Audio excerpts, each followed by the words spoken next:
اللهم صل وسلم وزد وبارك عليك يا حبيبي يا رسول الله. السلام عليكم ورحمة الله تعالى وبركاته. ازيكم يا شباب؟ اخباركم ايه؟ يا رب تكونوا بألف خير وصحة وسعادة. في درس النهاردة جاي اعرفك بديل للفوتوشوب تقدر تصمم عليه شغلك، وتقدر كمان تعمل حاجات احترافية. مش بس كده، كمان تقدر تربح من الموضوع ده عن طريق بيع الخدمة دي عن طريق موقع النهاردة. تمام، اللي هو اسمه ديزاين استوديو. هتقدر تعمل تعديل على تمبلت كتيرة جدا في مجالات كتيرة جدا، سواء تقدر تعمل لوجو، تقدر تعمل حاجة لمطعم، تقدر تعمل منيو، تقدر تعمل حاجات كتيرة جدا احترافية، وكمان بكواليتي عالي جدا جدا. يعني لو انت هتعوز انك انت تتعلم فوتوشوب هتاخد فترة كبيرة عشان تغطي حاجات كتير في الفوتوشوب. لا، انا في درس النهاردة وفي السلسلة اللي انا هكون عاملها لك النهاردة دي هعرفك كل شيء بأدق أدق التفاصيل. لايك الجميل للفيديو، ومشاركة للفيديو، وتعليق جميل تحت الفيديو، ده بيشجعنا ان احنا نقدم لك محتوى دايما يليق بعقلك ويعلمك ان شاء الله. طيب، علشان ندخل في الموضوع على طول، ده الويب سايت بتاعنا، ما بيكونش محتاج منك اي تسجيل ولا اي شيء. عن طريق الويب سايت ده هتكون تقدر تعمل حاجات كتيرة جدا جدا. الويب سايت ده منشق من موقع سمول سيو تولز. ده موقع مشهور جدا في ادوات كتيرة جدا جدا، لو ان شاء الله اقدر اعمل لك عنه حلقة كاملة باذن الله سبحانه وتعالى. طيب، علشان نبدأ شغل على طول، هنا بيقول لك التمبلتس اللي موجودة. حضرتك عايز ايه بالظبط؟ عايز لوجو اي دي؟ عايز ايه بالظبط في الموضوع؟ لو قلت له مثلا لوجو اي دي، في لوجو اي دي بيدي لك انت محتاج حاجات عن ايه. تمام، محتاج حاجة عن الكار، محتاج حاجة عن الهيلث، عن الصحة، محتاج حاجة عن الفود. انت بتختار اللي انت عايزه ايه بالظبط. انا وليكن مثلا هقول له فود اند درينكس. في فود اند درينكس بيدينا تمبلت تانية زي ما انتم شايفين، يصلح التعديل عليها بكل سهولة. يعني انت مثلا لو عايز تعمل لمطعم لوجو احترافي، هتقدر من خلال الويب سايت ده تعمل اللوجو الاحترافي ده. عايز تعمل لكافيه، عايز تعمل لأي شيء تتخيله عندك في الموضوع ده. وكمان اهو الصفحة رقم 2. تمام، هو مديني اهو نماذج زي الفل، تقدر تشتغل عليها براحتك كيفما تشاء. تعالى دلوقتي بقى اوريك هنبدأ نعدل ازاي على الشكل اللي موجود، وازاي كمان هنقدر نغير في المحتوى بتاعه. انا وليكن مثلا انا عاجبني الايه المحتوى اللي هو مثلا شيف شريمب، اللي هو الايه شيف الجمبري. كل اللي عليا اضغط على العلامة دي يوز ذيس تمبلت، استخدم هذا التمبلت.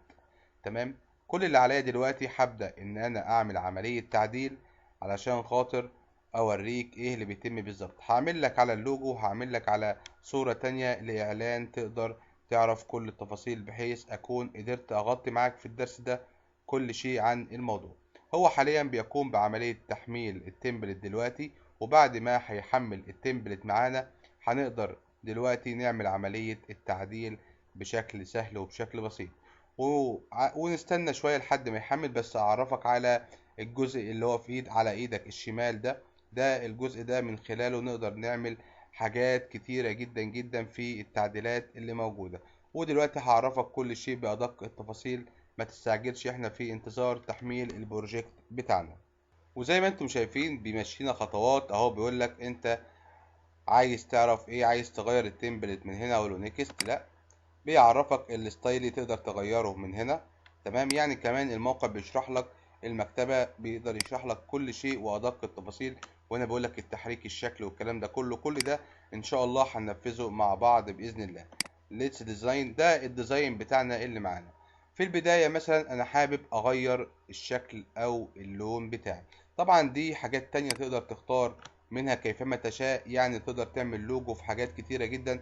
دي طبعا اللوجوهات اللي هم بيستخدموها على قنوات اليوتيوب اللي هي مثلا خاصة بالجيمنج وكده. تمام، هنا بيديلك المجموعة كاملة تقدر تغير براحتك كيفما تشاء. يعني هو مديلك الحرية الكاملة في التعديل.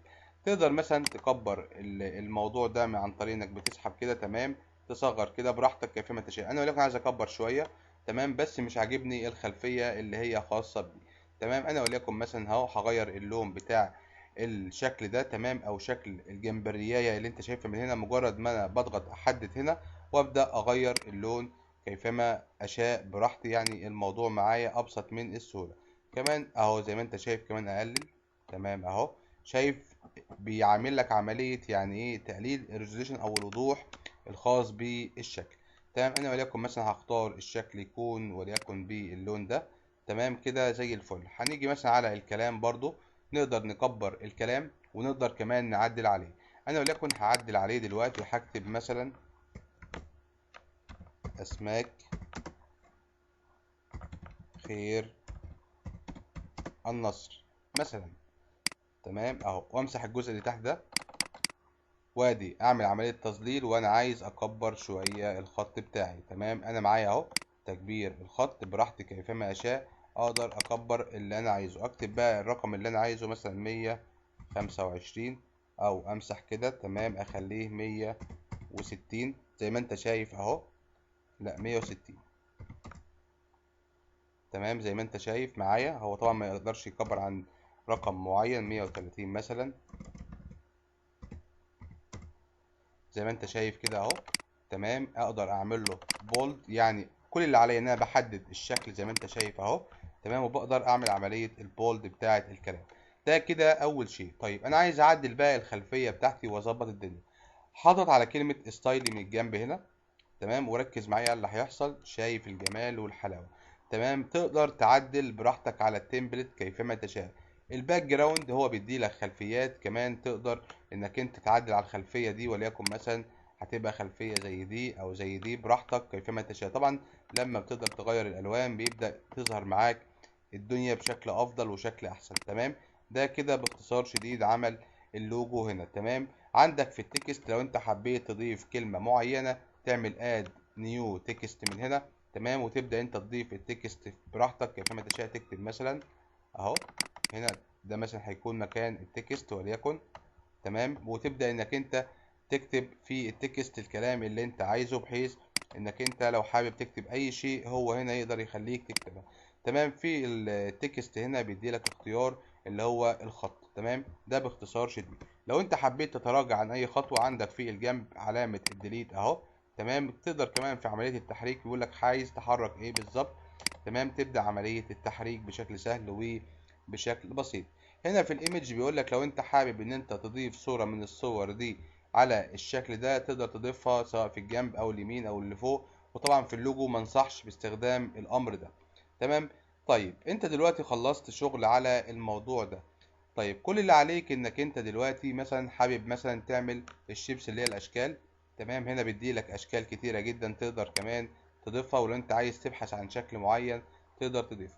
في التمبلتس هنا بيدي لك كمان زي ما قلت لك في البداية اشياء كثيرة جدا جدا تقدر ان انت تضيفها وتقدر تعمل عليها الشغل اللي حضرتك طالبه. في النهاية بعد ما بتخلص كل شيء بتعمل داونلود للمشروع بتاعك، وبيدي لك الصيغة بتاعته. انت عايز تحمله بصيغة البي ان جي ولا جي بي جي، بتختار انت الصيغة اللي انت عايزها وبكده خلاص بيحمل معاك البروجكت بشكل سهل وبشكل بسيط. ده بالنسبة لاختيار اللوجو.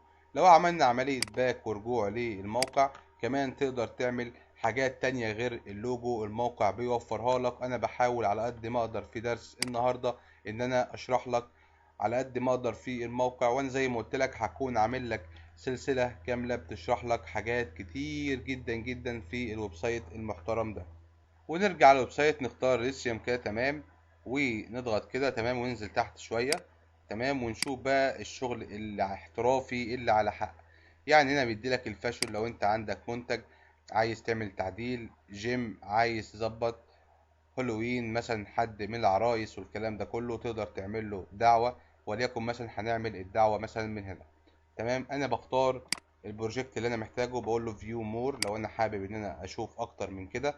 تمام، زي ما انت شايف ده ينفع ليه اعلان للحضانة. هنا بيديلك حاجات احترافية تقدر تستخدمها في ان انت تعمل عملية تعديل براحتك كيفما تشاء على الشكل ده. حرفيا انت هتتمتع بانك انت قدرت تعمل حاجات كتير وانت ما عندكش اي خلفية تماما عن الفوتوشوب.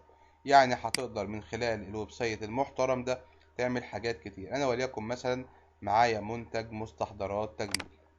هضغط على الشكل ده تمام، وهنزل لتحت شويه بيديني برضو امثله اخرى تمام ان انا اقدر ان انا اشتغل عليها تمام. يعني مش بيديلك شكل واحد والسلام، ده بيديلك امثله اخرى وحاجات كتيره جدا جدا جدا. وليكن مثلا الشكل ده ينفع ل مثلا ايه، هنقول إيه، شامبو للشعر تمام. ده اعلان ينفع لكده تمام. ادي كده اشكال تقدر تشتغل عليها تمام. انا وليكن مثلا اهو ده اعلان لبيوتي مثلا، يكون بيت تجميل، حاطط عليها الشكل ده بالتعديل. والتعديل هيكون سهل جدا جدا عن طريق انك انت بتضغط على الاشكال اللي هي موجودة في الجنب هنا، وبتبدأ تشتغل عليها زي ما اتعلمنا في الدرس معانا زي ما احنا شايفين تمام. ده كده اهوت كمان بلاك فرايدي، لو انت عندك منتج وعامل عليه عرض تمام، هو بيديلك امثلة قوية جدا تقدر تشتغل عليها اهو. منيو المطعم، حاجات كتير ممكن تقدر تعملها. انا وليكن مثلا هشيل الكلام ده، تقدر تشيل كل ده وتعدل عليه اهو. تقدر تضغط كده تمام وتبدأ تمسح الكلام ده، وتبدأ انك انت تشتغل تعديل على المنتج، وتقدر تضيف رقم التليفون ووسائل التواصل الاجتماعي، وهتعمل حاجات كتيرة جدا من خلال الويب سايت المحترم ده تمام. هو بيدي لك كده كمان بيقسم لك الموضوع، وتقدر تعدل زي ما انا علمتك في موضوع التعديل قبل كده على اللوجو بنفس الطريقة. تقدر تعدل، احنا مسحنا هنا الكلام، تقدر تضيف تكست مكان التكست، تقدر تعمل حاجات كتيرة جدا جدا جدا. وبكده يا شباب يكون الشرح بتاع النهاردة انتهى، ولكن شروحاتنا الكتيرة لسه ما انتهتش طالما في العمر بقية من الله سبحانه وتعالى. أترككم في رعاية الله وأمنه، والسلام عليكم ورحمة الله تعالى وبركاته.